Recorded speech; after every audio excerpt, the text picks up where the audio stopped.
In this video, I'm going to talk about top buy-to-let hotspots in the UK. Now, a lot of people ask me, Simon, where are the best places to buy? Where are the hotspots where you're going to get better growth than average?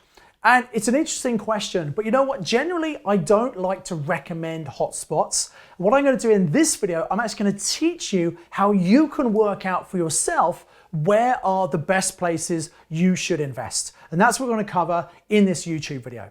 So my name is Simon Zutshi. I'm the founder of the Property Investors Network, the largest network of property investors all over the UK. What that means is I know what's happening at grassroots all over the UK.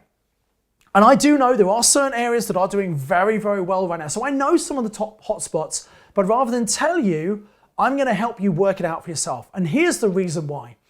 What's a hotspot right now may not be a hotspot in 6 months or 12 months. So I don't know when you're going to watch this video. And I'd hate to say you should go and buy in this particular city. It's really hot, because by the time you watch, it might not be the best place. There might be somewhere better to invest. And I want to give you the information on how you can work this out for yourself. I've been investing 25 years. I started in 1995, and I'm also the author of Property Magic, the Amazon #1 property bestseller. So let's think about this. And why do people like hotspots? Hotspots is where there's really good growth. So you buy a property, the value goes up quicker than other places, and that's good. Sometimes people want to sell those, take the money out, go and buy the next hotspot. And you can certainly do that, but remember there are costs to buying and selling. I like to hold long term.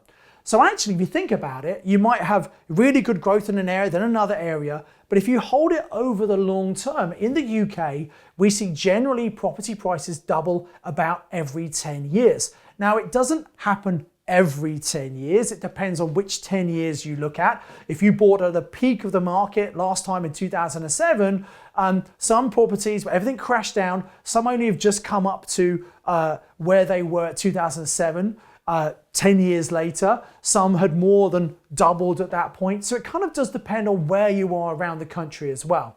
But if you look at a long enough average, and I've been on I've been on to Land Registry, and type it up in Google, do the research yourself, and over a 60-year period, I worked out the property price was doubling about every 8 to 9 years. It does depend what type of property you're talking about as well. So what you need to hold in mind, if you're holding long term, because we live on this island with a limited amount of accommodation and an increasing population is going up due to increasing birth rates, longer life expectancy. So generally the population is going up. Without a limited amount of supply, not enough accommodation, it means over the long term, prices go up. But remember, the market is cyclical. It comes up and it comes down. So what creates a hotspot, and how can you actually find where a good place for you to invest would be?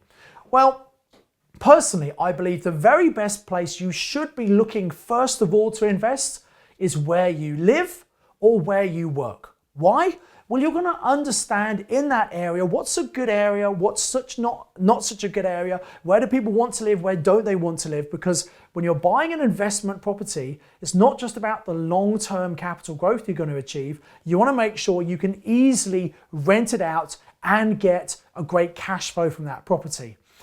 In 2007, the end of 2000, when I wrote Property Magic, by then I'd been investing myself for 12 years. I've been helping other people for about 4 years.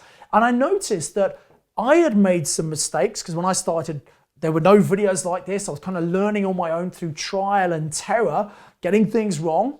I noticed that I'd made mistakes and many other people were making similar mistakes. So I came up with the 5 golden rules that I talk about in Property Magic. In fact, there's a video on this YouTube channel all about that. You might want to go and watch that, to really help people to have some guidelines and help them identify where they should be buying. And so this is something you can use when you're looking for an area that's going to give you a really good return on your investment. So first one is, we always want to buy from people who are motivated. Now, I've met lots of people who live in very expensive areas, London, Bournemouth, and they say, oh, there's no motivated sellers here. Well, look, when you know how to find them, there are motivated sellers everywhere. These are people for whom the speed and certainty of sale is more important than the amount of money they get. Even in the boom of late 2020, where prices are absolutely booming unexpectedly, Many of my students were finding motivated sellers where a sale had maybe fallen through, they were stepping in and helping get it done very quickly. So there's always motivated sellers if you know where to find them. That's the first golden rule. Golden rule number 2, and this is very important, you want to make sure there's strong rental demand. If you're looking for a hotspot, you want lots of people who want to rent there. That forces the rent up. And you want to make sure if the current tenants move out, you can quickly replace them with another tenant. Rule number 3 is we want to make positive cash flow. We want to make sure that the rent we can charge, less the mortgage, the maintenance, the management fees, the insurance, there must be profit left over for you. Now, what sometimes happens in a property hotspot is that prices go so quickly, rents don't keep up. And what it means is they don't really stack up very well. They don't give you a very good cash flow. Whereas if you're just buying an area that gives you a strong cash flow and a strong rental demand, you could afford to hold that property long term, which is golden rule number 4. We hold property long term. Look, I've bought property and I've sold property, and sometimes it seemed like a good idea at the time. Genuinely, I've regretted that because I've seen how much property's gone up over time. You make the real wealth in property holding it over the long term.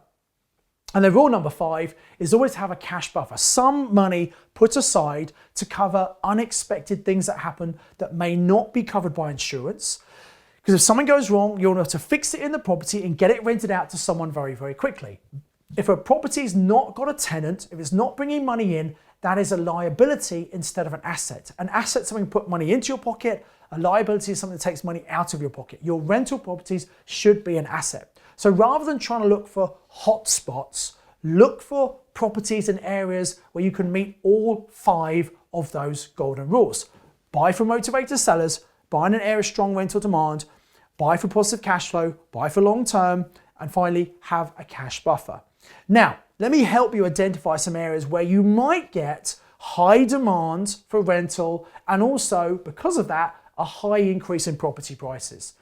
If you can work out where are the areas where you're having an increase in population, why does that happen?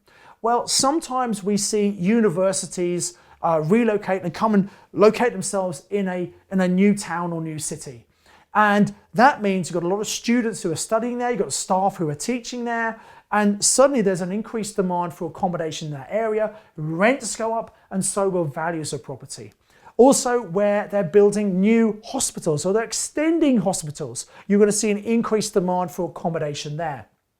Maybe there's some government incentive, such as we've heard in the budget about free zones. These are areas where there are incentives for companies to set up. If there's work and jobs there, people will relocate to the area to get the work, and thus there'll be an increase in demand. So the essence, what I'm trying to get to you here, rather than trying to get a recommendation of a hotspot, which may or may not be correct, you can work this out yourself by looking for areas where there's going to be an increased demand for rental accommodation or for people to actually buy property because there's stimulus to create jobs.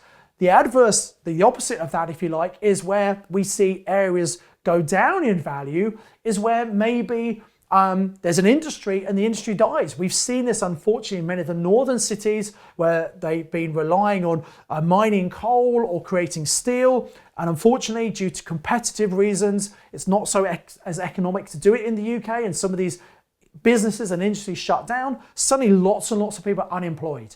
In areas where you've got lots of unemployment, there's not a lot of wealth, you're not going to see a real demand for accommodation there. Thus, you're not going to see prices go up. So it's really important you look at the macroeconomics of what's happening in the area, and that's how you can identify where some of the hotspots might be. You've also got to think about scarcity.